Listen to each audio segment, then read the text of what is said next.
গতকালকে আমি আমার জীবনের নিরাপত্তা চেয়ে শেরেবাংলানগর থানায় একটি জিডি করি। জিডির বিষয়টি হচ্ছে গিয়ে যে গত বৃহস্পতিবার সংসদে থাকাকালীন সময়ে আমার এলাকার যিনি অফিসার ইনচার্জ উনি আমার ফোন দিয়ে জানালেন যে স্যার আপনি একটু বাড়ি আসলে আপনার সাথে আমার একটু বসতে হবে, গুরুত্বপূর্ণ কথা আছে। তো শুক্রবারে আমি বাড়ি যাওয়ার পর উনি দুপুরবেলা আমাকে বললেন, আমাকে একটা মেসেজ দেখালেন যে উনাকে একটা লোক 2-3 দিন ফোন করার পর উনি যখন আমলে নিচ্ছিলেন না তখন উনারে একটা মেসেজ দেয় যে ওই লোকটা, অজ্ঞাতনামা লোকটা আমার সাথে দেখা করতে চায়, কথা বলতে চায়, দেখা করতে চায় না, কথা বলতে চায়।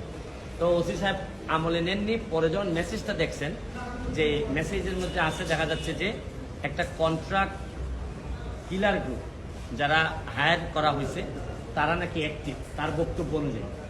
তো ওসি সাহেব আমারে উনার ফোন দিয়ে ওই অজ্ঞাতনামা ব্যক্তির সাথে ফোনে ধরাই দিল। আমি কথা বললাম, কথা বলার পর যে জিনিসটা ওরা জানাইলো আমাদেরকে, ওই অজ্ঞাতনামা ব্যক্তি সে নিজেকে আইডেন্টিফাই করতে চায় না, সে তার অ্যাড্রেস বলতে চায় না। সে বলে যে আমি নিজেও ওই কিলার গ্রুপের মেম্বার ছিলাম, যখন আপনার নামটা আসছে আপনাকে হত্যা করতে হবে, তখন আমি বলছি যে না আমি এটা পারবো না, কারণ উনি ওই লোকটা সিলেটি, সে আমার কাজকর্ম সম্পর্কে জানে, এই জন্য সে কোনোভাবে রাজি হয় নাই। তখন সে বলছে যে আমার বিষয়টা হচ্ছে গিয়ে, তার বক্তব্য অনুযায়ী আমার বিষয়টা হচ্ছে গিয়ে আমি আপনাকে একটা ওয়ার্নিং দিচ্ছি, আপনি এই 2-3 দিন আপাতত ঘরের বাইরেই যাবেন না। তো এটা শোনার পর আমি নর্মালি এর আগে অনেকবার আমি মৌখিকভাবে বা আমার পিএস এর মাধ্যমে বিভিন্নভাবে আমি থ্রেট করেছি, এগুলো আমি আমলে নেই না, কারণ এগুলা সামনে বললে একটা প্যানিক তৈরি হইতে পারে, এই জন্য আমি কখনোই সামনে নিয়ে আসি নাই। এইবার যখন আমার এলাকার ওসি সাহেবের মাধ্যমে আসছে তখন আমার কাছে মনে হয়েছে যে মানুষ যখন কখনো কোনো ওসিরে নর্মালি তো কেউ ফোনই দেয় না, তার উপর যখন সে এইরকম একটা মেসেজ দিচ্ছে তখন আমার মনে হয়েছে, আমার এখন মনে হয়েছে যে সিরিয়াসলি একটা পটেনশিয়াল থ্রেট, আমার এটা অবশ্যই আমলে নিতে হবে। তো এই জন্য আমি ওই দিন পরের দিন সকালেই আমি ঢাকা চলে আসি, সংসদ ভবনে চলে আসি। এসে আমি এর ভিতরে আমি পুলিশের ঊর্ধ্বতন কর্মকর্তা যারা আছেন তাদের সাথে আমি কথা বলি। তো এরপরে আমি জিডিটা আমি গতকালকে করছি। কিন্তু আমার যে জায়গাটাতে প্রশ্ন হচ্ছে, দেখেন আমি একজন মেম্বার অফ পার্লামেন্ট, পুলিশ যখন আমার এলাকার ওসি সাহেব যখন জানলেন কোনো একটা মারফতে যে আমার একটা লাইফ রিস্ক আছে, তখনই কিন্তু উচিত ছিল যে উনি এসপি সাহেবের সাথে আলাপ করবেন, ডিআইজি সাহেবের সাথে আলাপ করবেন, এটা কি আসলেই থ্রেট নাকি না কেউ বোগাস নাকি না কিছু, এটা তো আমার কাছে আসার আগেই এদের তদন্ত করে ফেলা উচিত ছিল। মানে আমাকে জিডি করতে হলো কেন?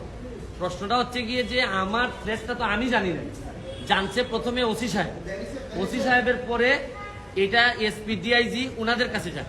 আমি জানার আগে ওনারা আমাকে প্রোটেকশন দিবেন, আমাকে পরে জানাবেন যে এই থ্রেটটা যেটা ছিল এটা রিয়েল অথবা ফেক। ওনারা আমাকে বলছেন, ওসি সাহেবের যতটুকু ব্রেইনে ধরছে উনি ধরছেন, আমাকে বলছেন, আমাকে জিডি করতে হয়েছে। আর আমার নিরাপত্তা তো এখন আমার নিজেরই দিতে হইতেছে। এখন রাষ্ট্রযন্ত্র, আমি এটা বুঝলাম না যে এই রাষ্ট্রযন্ত্র আসলে কি আদৌ আমার বাঁচায় রাখতে চায় কিনা। কারণ হচ্ছে কি, আমি যাকে জিডি করতেছি পুলিশ ডিপার্টমেন্ট, সেই তো আগে জানছে আমার আগে, সেই তো আমার বলার দরকার। সেই ব্যক্তি কই এখন? সে ব্যক্তি আইডেন্টিফাই করা নাই। পুলিশ মারফত কখনো শুনলাম যে ওনারা নাকি ট্রেকিং করে, কখনো বলছেন যে এই পাহাড়তলি চট্টগ্রামের, তারপর কখনো বলতেছেন তার বাড়ি এই বড়লেখা বা সিলেটের কোন জায়গায় যেন। তা আমার বিষয়টা হচ্ছে গিয়ে যে দেখেন, এই দেশে বঙ্গবন্ধু মারা গেছেন, তার পরিবার সবাই মারা গেছে, আমার হবিগঞ্জের শাহ এম এস কিবরিয়া সাহেব মারা গেছে, আমরা তো কোনো প্রোটেকশনই দিতে পারিনি। আর আমার বিষয়টা এরকম হয়েছে যে এই পুলিশের ভূমিকা দেখে মনে হইতেছে যে পুলিশ মনে হইতেছে যে একটা অপমৃত্যু রেকর্ড করার জন্য বসে আছে, যে আছে একটা মৃত্যু হয়েছে, নাইলে এই পর্যায়ে যাবে কেন। আমি কি করতেছি না করতেছি সব পুলিশ এবং এনফোর্সমেন্ট এজেন্সির নখদর্পণে থাকবে, কারণ এরা খবর নেয় না।